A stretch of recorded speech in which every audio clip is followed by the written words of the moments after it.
Good evening, ladies and gentlemen. On behalf of the Commanding General of 1st Marine Division, Major General Eric M. Smith, the band officer of the 1st Marine Division Band, and the San Francisco Fleet Week Association, welcome to this tribute concert under the direction of Gunnery Sergeant Gary Robinson.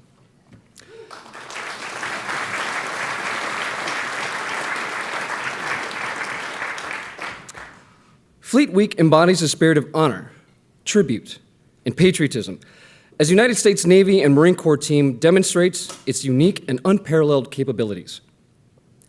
It is also an opportunity to honor the more than 600,000 men and women who have given their lives in service to our great nation since before its inception. This week, you will witness demonstrations of the most awesome fighting force the world has ever known. But for now, we ask you to join us for this 1 hour. As we salute our fallen, join us as we honor these brave Americans and their families. Ladies and gentlemen, please rise for the playing of our national anthem.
Thank you.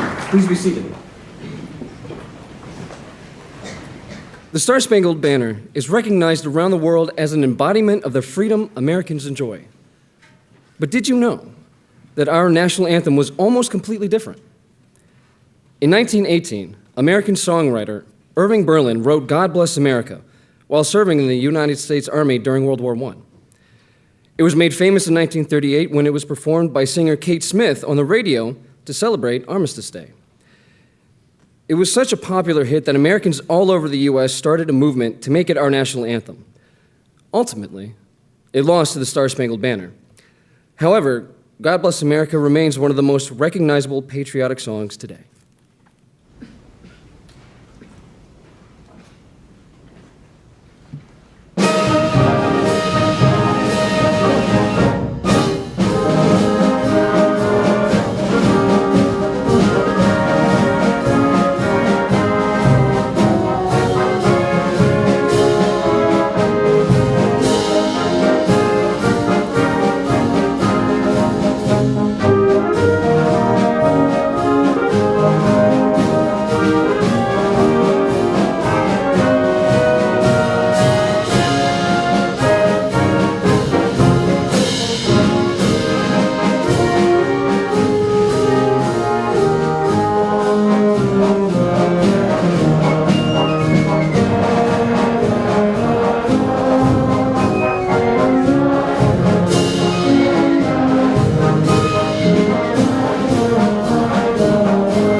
is in the moments when the light of hope is overshadowed by doubts, by fear, by crippling sadness.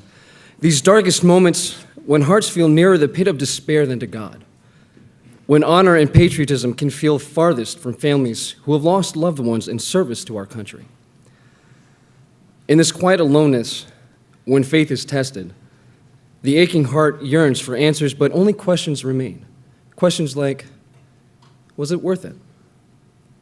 Tonight, we recall the stories of two American heroes who selflessly put themselves in harm's way to prove that their service was worth it.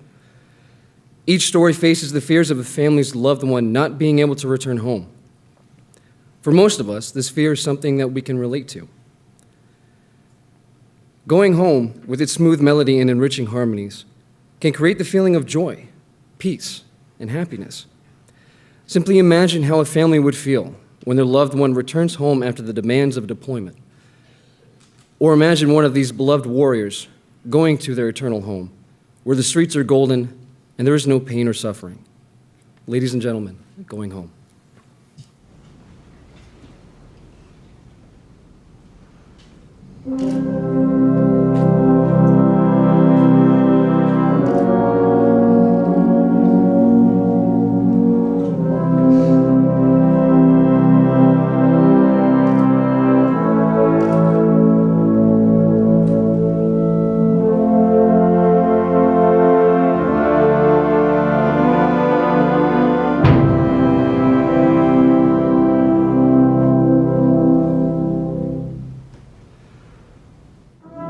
Ever since I was 10, I had always wanted to be a Marine, and I dreamt about wearing dress blues. My two older brothers joined the Army and the Air Force when they graduated high school. Before they left for boot camp, we made a pact that we would keep in contact no matter where in the world we were.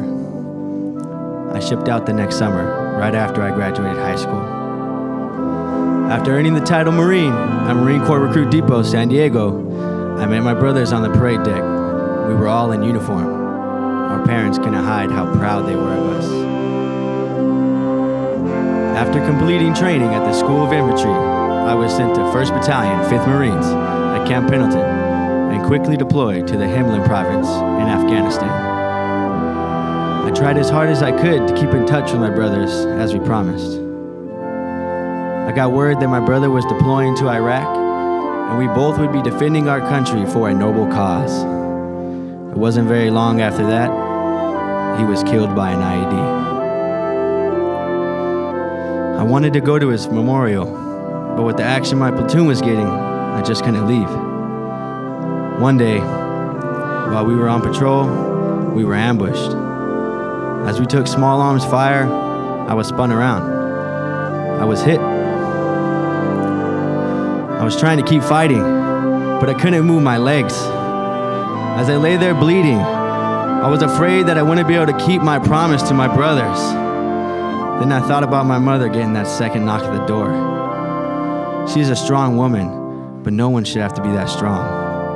I'm sorry, I can't keep my promise. I'm sorry I won't be there. And most of all, I'm sorry to put you through this, Mom.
From the flat farmlands of the Midwest to the scenic views atop the Rocky Mountains, from the marshlands of the bayou to the sands of the Mojave, from the warm waters of the Atlantic to the strong waves of the Pacific, there is no argument that the United States is as beautiful as it is diverse. It is a blend of many different landscapes and cultures. In 1894, Catherine Lee Bates wrote a poem entitled America the Beautiful. The words have been set to numerous tunes, but fit best with Samuel A. Ward's hymn tune, Materna. Just like the country it represents, America the Beautiful blends music and poem together to create one majestic image of America. Ladies and gentlemen, America the Beautiful.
The feeling of devastation in its initial stages is so crippling that there seems to be no end in sight.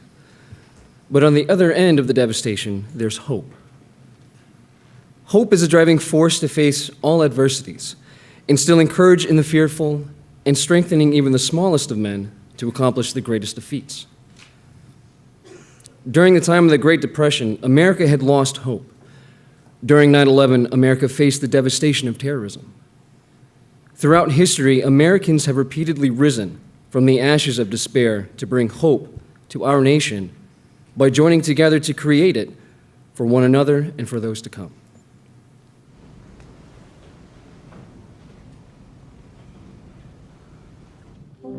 I had a wonderful childhood. I lived with my mother, a loving, caring woman who would give the shirt off her back for any other person, and my father, a U.S. Marine who had an incredible work ethic. We lived in a smaller house towards northern Nebraska, and the house was packed with my other 3 siblings. I had great friends, great teachers and mentors, but no plans. What would I do? While my friends got ready for college, and as the time got closer to graduation, I grew worried fast. I still remember the date, May 28th, 1989. It was the first time I talked to the Marine recruiter. He had a female Marine with him who had just graduated boot camp, and it was absolutely stunning at everything she did.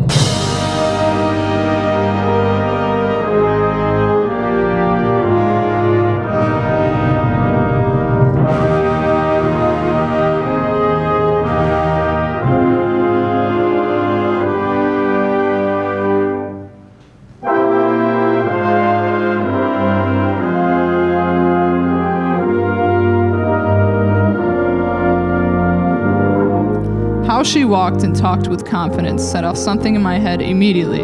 I knew what I wanted to do. Rushing home, I told my father, who was excited. Boot camp was difficult, but there was nothing I wouldn't do to earn the title United States Marine.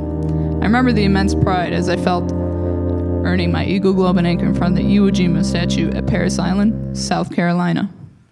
Later that year, I was assigned to the 2nd Marine Division in Camp Lejeune, North Carolina as a flight line mechanic. But almost as soon as I got to my unit, I found myself deploying to Saudi Arabia for Operation Desert Storm. Calling my family with the news, I heard through the crying voice of my mother as she said, "I hope it goes great, dear. Be safe." Upon arrival to Saudi Arabia, it was clear that this country needed us on the ground. It was the first night, and I remember I was standing post, looking into the distance for enemies. I saw a light. I contacted the security tower at once.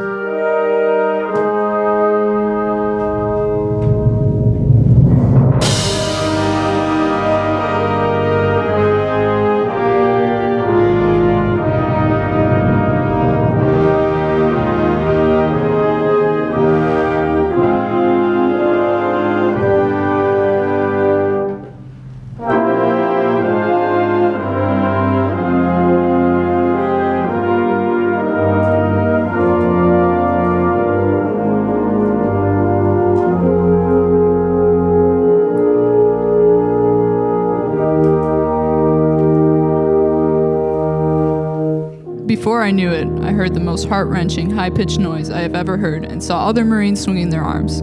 "Gas, gas, gas" was being yelled, and at once I pulled my gas mask and suctioned it to my face.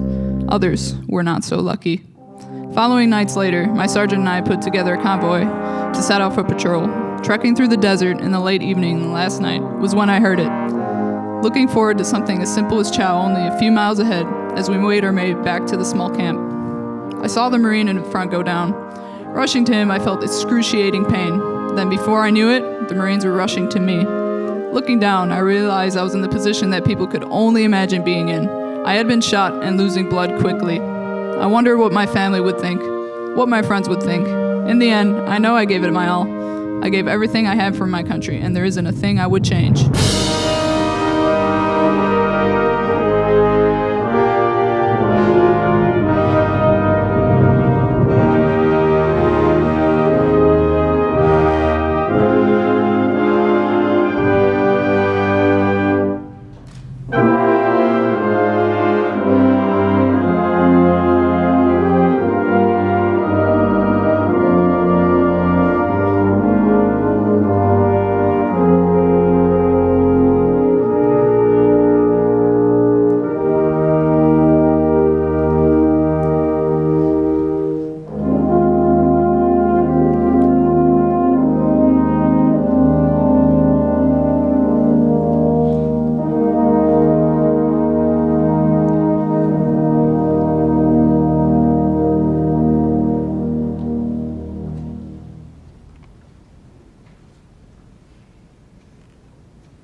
In Flanders Field is a poem written during the First World War by Canadian physician, Lieutenant Colonel John McCrae.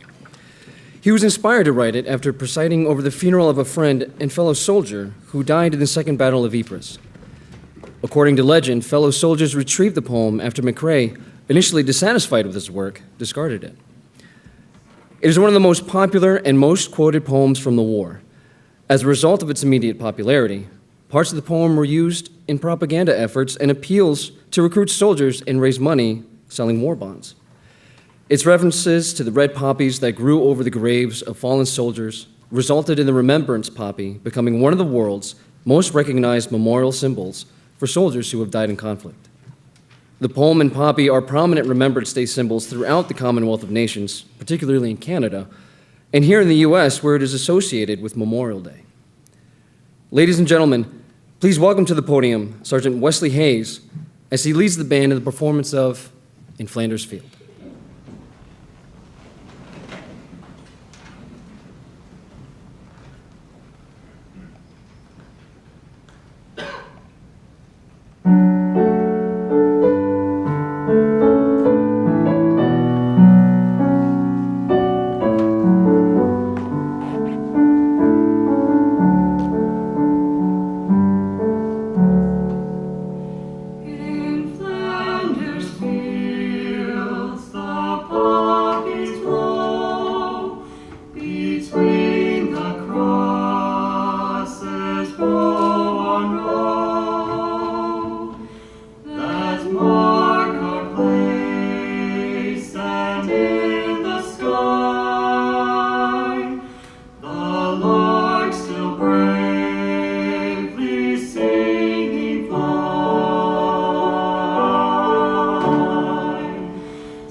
Ladies and gentlemen, please rise for a moment of silence, honoring our fallen heroes, followed by the playing of taps.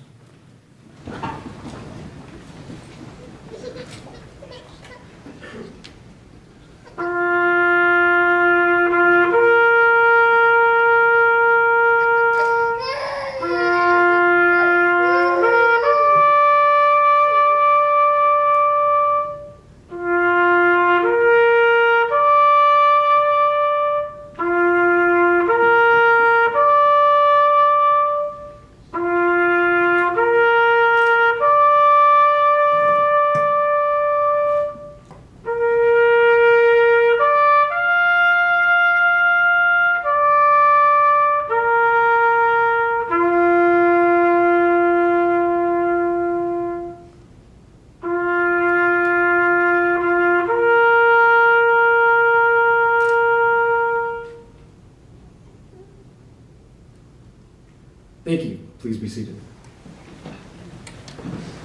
For those who have paid the ultimate sacrifice, a prayer to send them on their way. Almighty Father, lead the way, for their souls shall not go stray. They gave their lives to fight for me, for freedom, justice, and liberty. Oh, hear us when we lift our prayer. We trust our warriors in your care.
As the seasons change and as time moves on, we take a moment to reflect. Should old acquaintance be forgot and never brought to mind? We shall never forget those who have come before us as we join together to bring a new day to our great nation. Shake the hand in need, for there is a hand for you, my trusty friend. Take a cup of kindness yet for old Lang Syne.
Through our darkest hours, Americans share one idea above all others, a steadfast love for this country.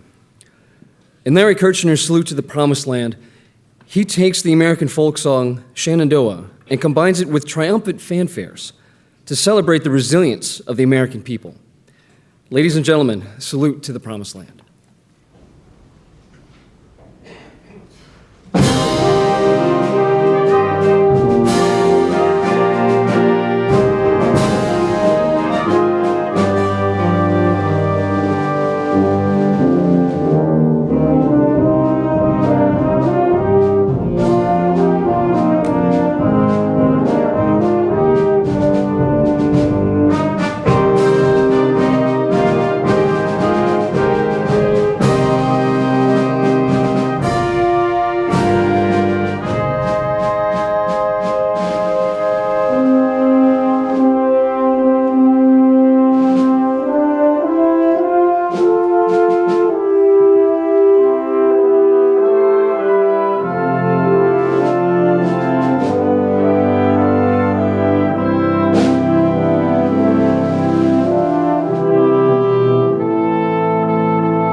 We live in a country whose people have been endowed with certain inalienable rights.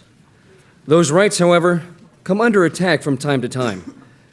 Thankfully, there are those who have sworn to defend these rights against all enemies, foreign and domestic. They've all made sacrifices, and some the ultimate sacrifice. Therefore, it is fitting that we not only remember them, but take up the solemn duty to fight for their honor in our country in whatever capacity we are able.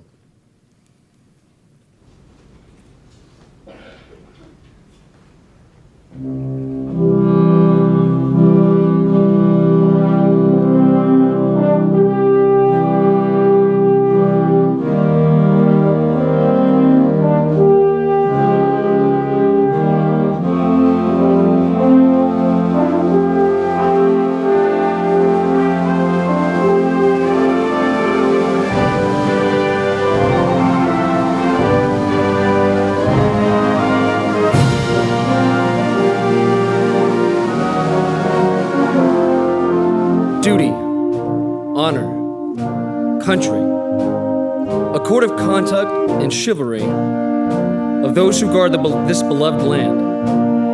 An ideal so noble that it arouses a sense of pride and yet humility. An expression of the ethics of the American man at arms.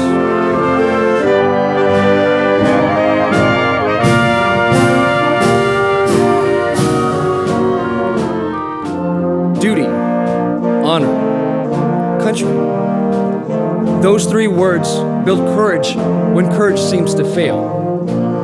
Regain faith when there seems to be little cause for faith. Create hope when hope seems forlorn. The American man at arms, above all other people, prays for peace, for he must suffer and bear the deepest scars and wounds of war.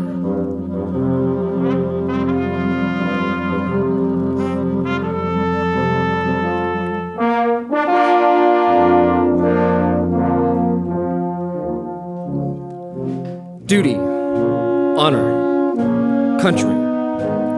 The unbelievers will say that they are but words, a slogan, or a flamboyant phrase. Every demagogue, every cynic, and every hypocrite will try to downgrade them to the extent of mockery and ridicule.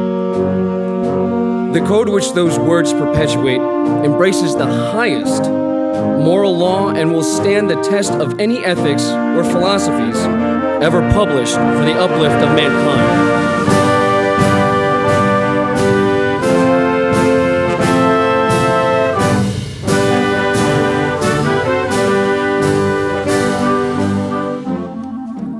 Around 1,000 campfires, on 100 battlefields, listening for the witching melody of faint bugles blowing reveille, far off drums beating the long roll.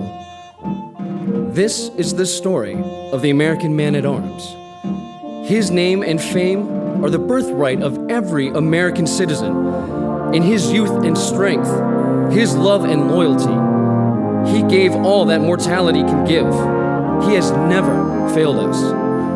Were he to do so, a million ghosts in olive drab, in brown khaki, in blue and gray, would rise from their crosses, thundering those magic words: duty, honor, country.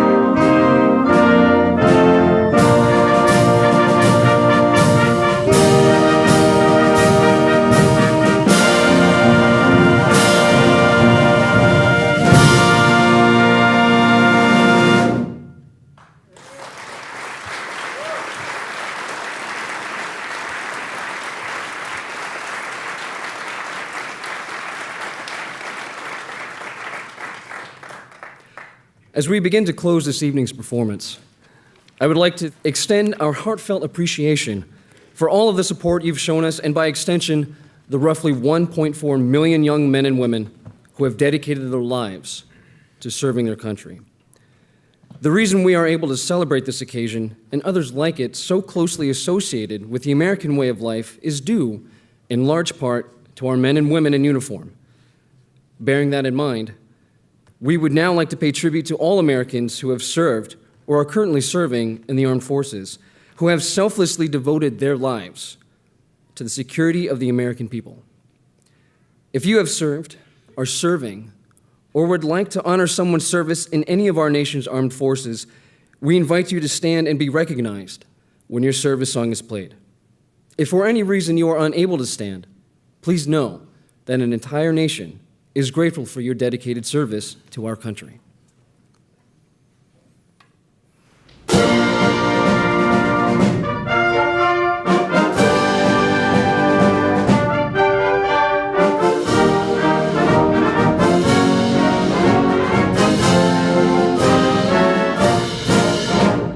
The United States Army.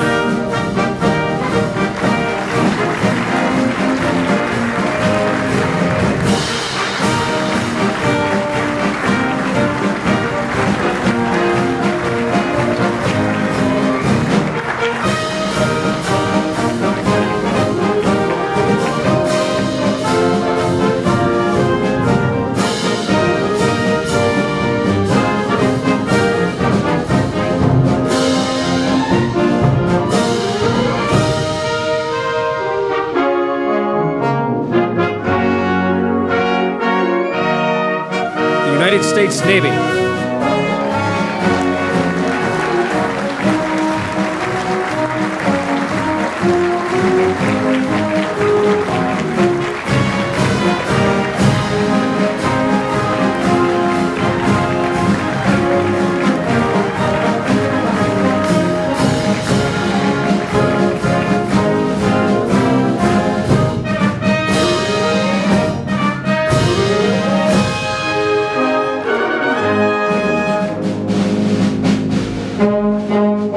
United States Coast Guard.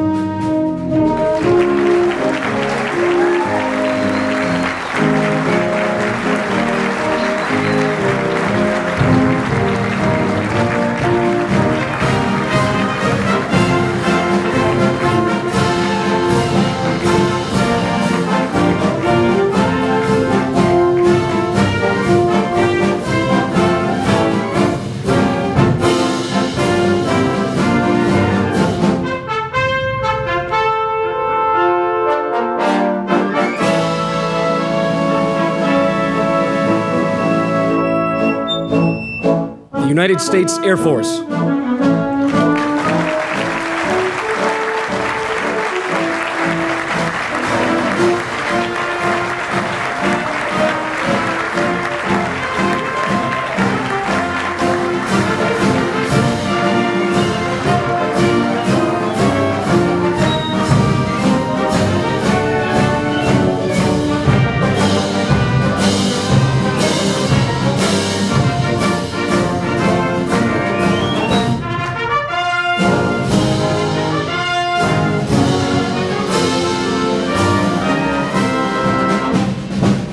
United States Marine Corps.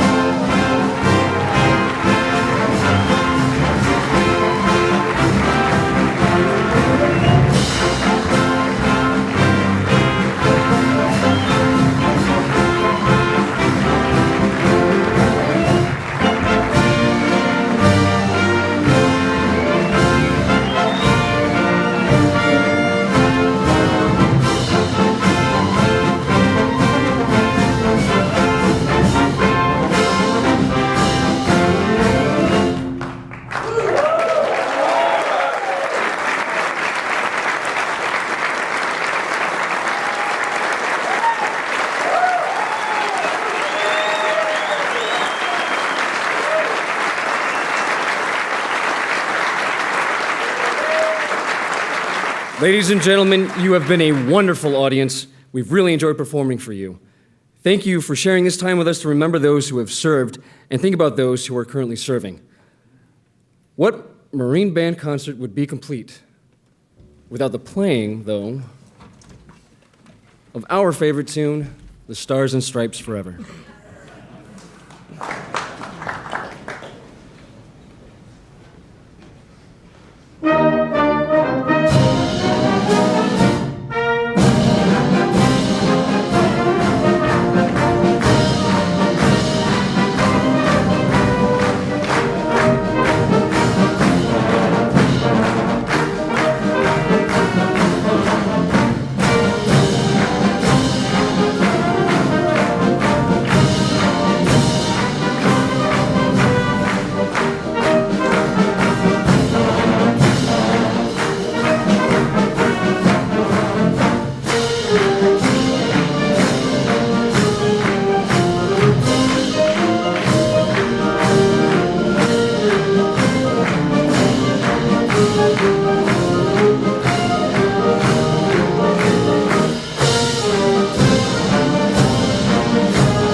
On behalf of Major General Smith, the San Francisco Fleet Week Association, and all of us on stage this evening, thank you and good night.